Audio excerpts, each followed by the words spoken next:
Alrighty, folks, we're back. Going to do another quick ForeFlight recording, guide everybody through. So you see at the bottom of your screen on the iPad, there's a multitude of menus. Probably already gone through a multitude of these.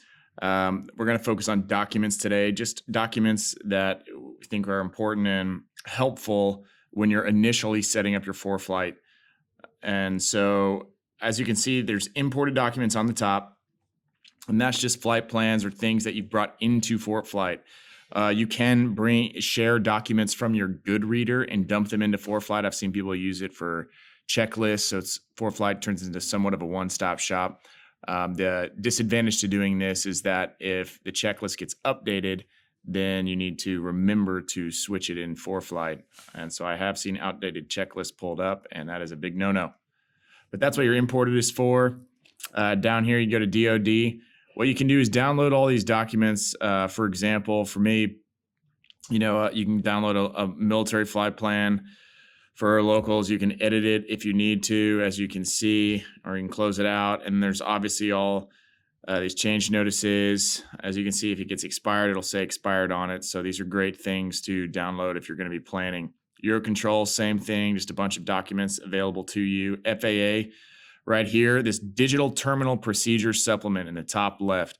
That is very helpful. That document is going to have, here's frequency pairing for TACAM, but it's going to have essentially just a quick find for a bunch of different things that you'll see flying around. So it's got airfield lighting, legends, and right here it's got your climb descent table, and it'll also have a conversion table for when you have to do cold weather procedures as well. So that's also very helpful. Cold weather temperature error and inverse C information. So that's a nice quick little document.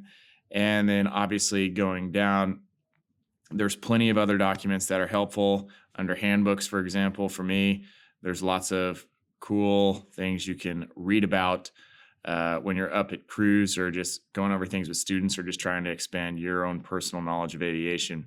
If you go down to the ForeFlight button, this is a very helpful tab to click for things that would be beneficial for you to use. Filing with ForeFlight, ForeFlight Legends, as you can see, a bunch of different documents, Pilot's Guide to ForeFlight Mobile.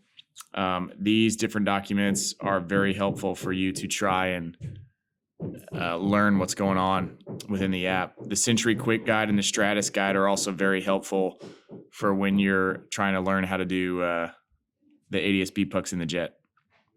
Alrighty, Jeppesen charts are helpful. For if you aren't used to them and only use DoD products. If you're new to JEP, this is a great area. And that's it, folks. Those are just quick documents tutorial that are helpful to use when you're out flying and great references to help kind of teach yourself how to use ForeFlight.